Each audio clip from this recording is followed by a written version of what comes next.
I'm just gonna go watch a movie.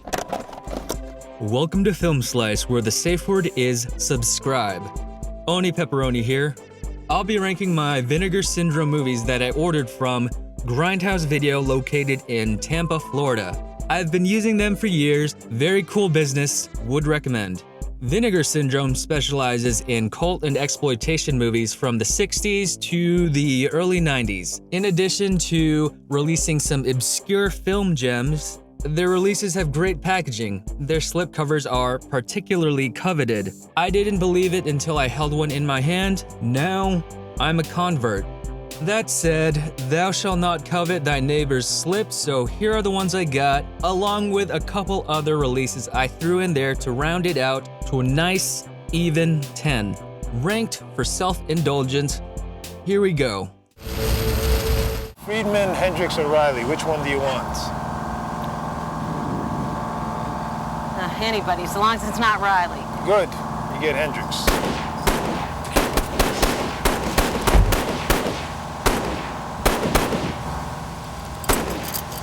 Put the fucking rifle down. Put the goddamn rifle down. Extra 3, Watch the Skies. A group of Marines led by an explosive specialist travels to an island to deactivate bombs and live ammo, only to find out that they have detonated a 40-year alien conspiracy. Before I was going on about the beautiful slipcover, rookie move, I was catfished, I was cat-slipped, I flew too close to the sun. Surprising no one, Extra 3 is nothing like the first, and the relation is in name only. Unfortunately, no alien action in the first half. Our lead is a grizzled veteran who chose the Marines over his marriage. I chose the Marine Corps over her. After getting a ragtag group together, a real thick chunk of the movie is spent looking for undetonated ammo.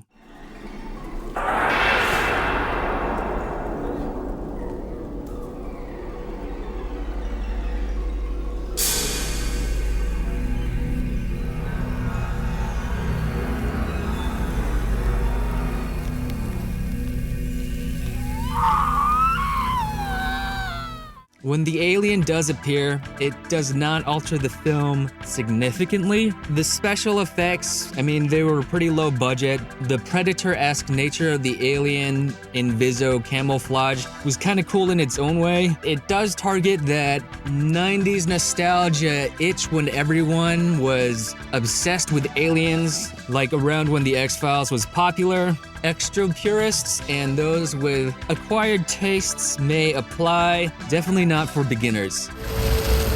Well, we've received both your blood and smear tests back, and there's no sign of syphilis or anything else. You have nothing to worry about, Mr. Douglas. Dr. Bass, that is reassuring. Not that I thought anything was wrong, but it doesn't hurt to check. I know what you mean. I have myself examined at least twice a week. No kidding. You must keep yourself pretty active. I know a few girls. Flesh-eating mothers. A flesh-eating STD is spread through a small town by a promiscuous father.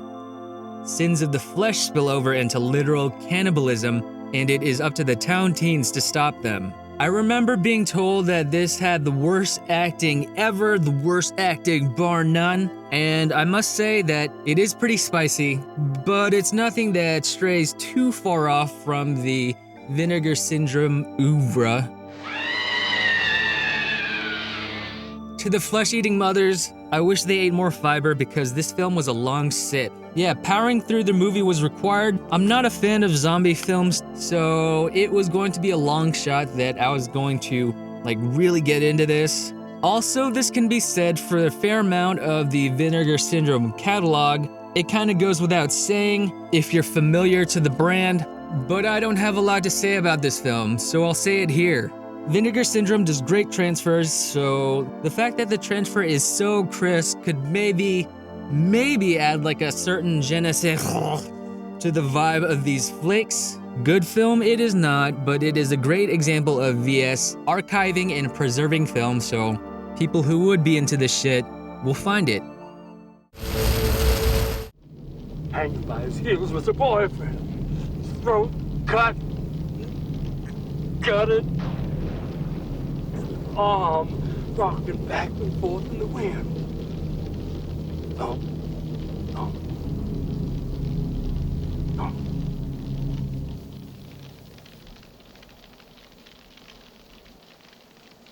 What kind of shit is that, old man? Memorial Valley Massacre, aka Memorial Day, aka cashing in on the slasher holiday trend. I realized in my previous video I didn't really say much about this because I felt like it was going to be an average slasher. It was an average slasher. Some kills are creative, the quips more so, but yeah, you can tell it's like a low budget slasher. As someone who prayed to the VHS aesthetic, like the whole shot on video horror, low budget grade Z type shit, I'd like to consider myself very forgiving when it comes to a lot of stuff. And I know it's got a low budget and I know they're trying, but the costume they choose for like the caveman enemy is like so jarringly bad, it kind of takes you out of it. He just looks like some guy that's like listening to vegan hardcore. I wasn't too excited when I started watching this, but very low expectations lead to moments of mediocrity that shine. Merle's right. The days when we had 200 bikers rolling down I-70 on a road trip are gone. Yeah, man. Most of those mothers have traded their Harleys and leathers in for Beamers and pinstripe suits. Face it, we're an anachronism. The hell I am. What's that mean, anachronism? It means we're not cool anymore, dude. Another film to add to the inconsequential Saturday afternoon movie to watch with a friend slash family member slash mentor from your childhood that you remember fondly and that you're sure that if you find the right hidden hyper-specific holy grail movie to watch, the flow of time will reverse and wash you away to a time when you still believed in dreams. The driver took the distributor cab with him. What on earth for? So the natives wouldn't steal the bus. That's obvious. So what are we supposed to do now? Our charming guide has gone down the road to use the payphone. I knew something terrible was going to happen. Nothing terrible has happened. Ever since they started playing around with those dead bodies. This is frightful. How's he service, I say? I'm perfectly happy right here. I heard that. Zombie Island Massacre. A cruise ship of vacationers and tourists stop at an island for a day of touring and vacationing. Soon after a standard voodoo resurrection, they are unable to escape. Someone is killing them. Or is it a zombie? They think it is a voodoo curse. Is it? The next entry in the nebulous Massacre series plays out as a slasher despite the title and not as trash as I thought it was gonna be, despite its association to trauma. Much of this is borderline watchable, so it's not aggressively bad, and by the time the film is over, if you make it to the end, piecing it together will reveal like a bizarro indie Sidaris flick perpetually set at midnight. Please, Joe, be careful. Don't worry, I've been handling guns all my life. Is that a fact? That is a fact.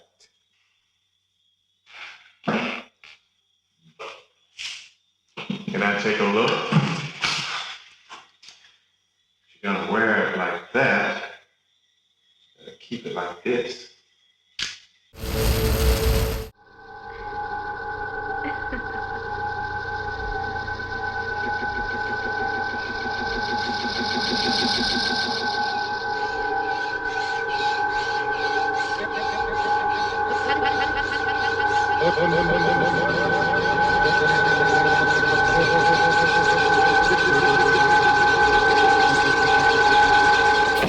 Hollywood Horror House. A savage intruder poses as a caregiver for an elderly, alcoholic movie star.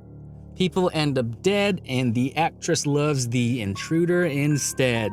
This one was unique, more melodramatic and experimental than your usual slasher type movie. Surprise, the actress playing the actress is good at acting. Also great at acting as someone who is acting is the person who acts as the impersonating drifter. Like a massive word salad, the film takes some liberties and is very creative with their transitions, visualizations, The notable one is the flashback that the Drifter has where you see like some type of traumatic experience affecting him, and that's probably why he's killing all these people. Maybe, that's just a guess.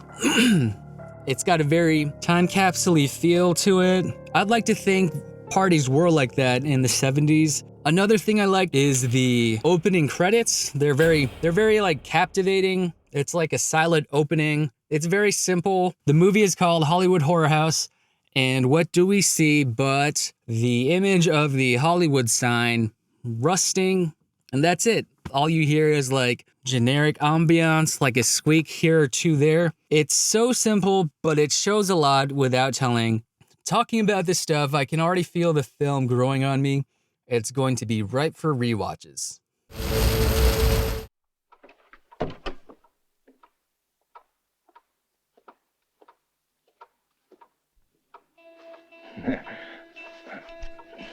Perdone, buenas noches.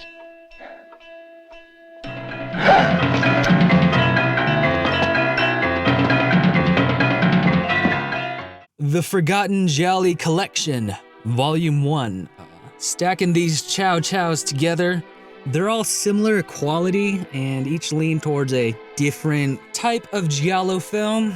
Giallo being the genre that is kind of like a murder, mystery, proto-slasher type of movie, known for having very like striking visuals and sound.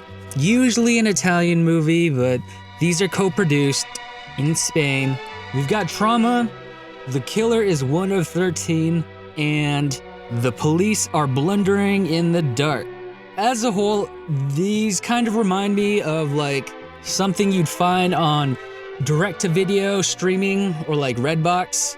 To fully bake this idea, the film quality is like of a direct-to-video action movie with Bruce Willis or John Travolta or whatever aging Hollywood star you have trying to pivot into action, and then you have all of these movies on Redbox or like direct-to-streaming that hit all the similar like genre traits and stuff, but in the end are not intended for anything beyond like a night with takeout. However, continuing with the action metaphor, like when you find something with like Scott Adkins, anytime you see a Scott Adkins movie, you know that's going to be like a hidden gem.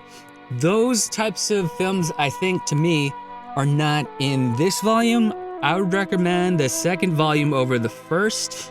If you're totally new to the genre, I would just push your way to Arrow or Severin because they have the giallos from all the heavy hitter directors like Argento and Martino.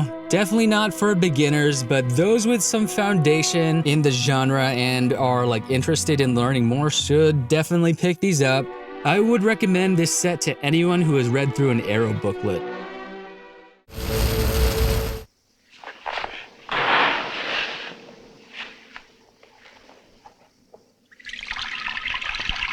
Now let's take a look at his heart. I'm about to make an incision above the fourth rib, diagonally toward the lower abdomen, to bare the area of the heart. Psychic killer. A wrongly convicted man learns how to astral project in prison and subsequently uses his newly acquired skill to exact revenge on those who wronged him. So I said it then, and I'll say it now. This definitely sounds like a top-tier exploitation plot and title. All-time hidden gem, Tarantino influencer classic, it is not. But it does deliver on the promising summary. The director was a character actor. He was able to pull out solid performances from everyone. This movie sounds like wild and crazy, but because the acting was so grounded, good at times, so everything that seems to stick out felt like it's done with purpose and not on accident, which makes some golden moments even more special. Well, let's wake him up so you can talk to him. Anything to help you with your obsession, Lieutenant? You know what my real obsession was. You might not be so obliging. With my luck, it'd be necrophilia. And with the psychic killings, you kind of have like Rube Goldberg type murders a little bit. You get some shades of the Final Destination series with the accidents and death setups. There's a great shower kill in here. Outside of Hollywood Horror House, this is surprisingly the most grounded film on the list. Solid grindhouse, solid recommend. Space over time equals speed, because time is space divided by speed. Do you understand? Any questions?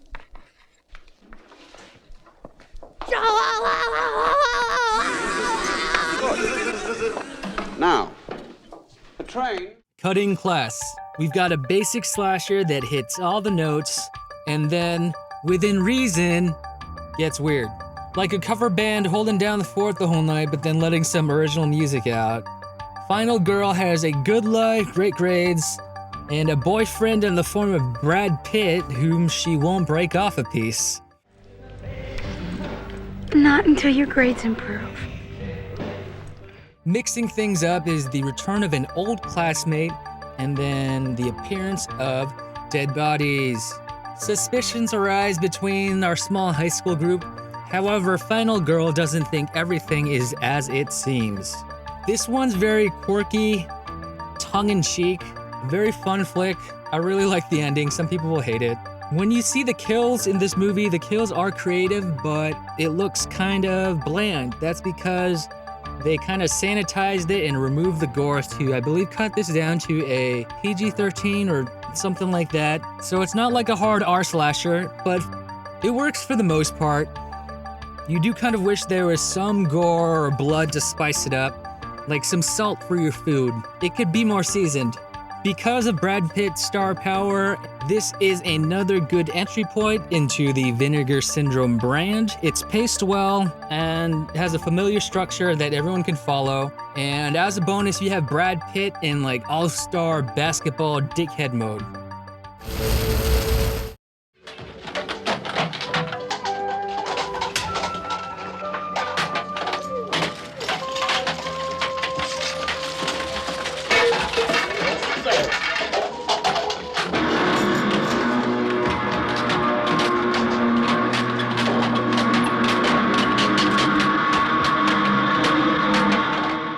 Decoder. In a dystopian version of 1980s Germany, a young man discovers a way to weaponize sound samples and attacks a gigantic food corporation. This movie is stacked with key figures from like 80s counterculture and the nascent electronic industrial music scene. This is great as the soundtrack appropriately reflects this. The acting or delivery of lines may be the only hindrance, as most of the actors were amateurs.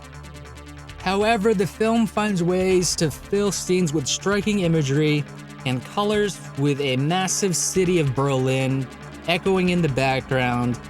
Also, you got the whole music as a weapon concept, which is just cool in and of itself. This film reads like it was reverse engineered by analog fetishists and synth heads. It's like a hyper-specific flick that caters to those who know what FLAC is and use the word angular to describe music. Almost too good to be true, but it is. I'm glad Vinegar Syndrome released it. Watch it, watch it, watch it. Within the Vinegar Syndrome catalog, Decoder is like the masculine yang to Liquid Sky's feminine yin. I'm pretty sure name-dropping these flicks will generate some cred for you. Perhaps even enough to get laid.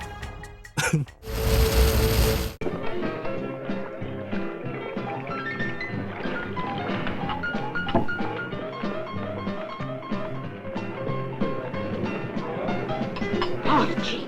Siete soltanto dei luridi porci! Bimba, cosa fai qui? Ti avevo detto di rimanere in camera. Ipocriti! Bimba, copriti subito! Malabimba. In the #1 spot. After an ordinary family seance, a young woman is possessed by what can only be described as an extremely horny demon. Andrea Bianchi is known as one of the more transgressive directors from Italian genre films. His movie Burial Grounds is one of the dirtiest zombie movies I've ever seen. His Giallo strip dude for your killer is one of the sleaziest. Just look at the title. Cry of a Prostitute is a Euro crime flick that pushes so many boundaries. I heard that if you yell the title of the film loud enough, you can hear Problematic as the echo. That said, Malabimba is no different. However, before you go onto Letterboxd and add this to your watch list, the film is classified as a pornographic feature. This movie is sleazy on its own, yes. However, after production, hardcore scenes were inserted. So if you can tolerate the hardcore, or close your eyes, whatever, you'll be treated to a highly entertaining bacchanal. Eurosleaze plus The Exorcist, sprinkled with a little nunsploitation on top. This 25-word summary of an Exorcist ripoff strings the rest of the film with nudity and blasphemous acts, often combining both. The actor who plays Jane Doe, the one who's possessed, is appropriately charged to convey the over-the-top nature of sexual possession.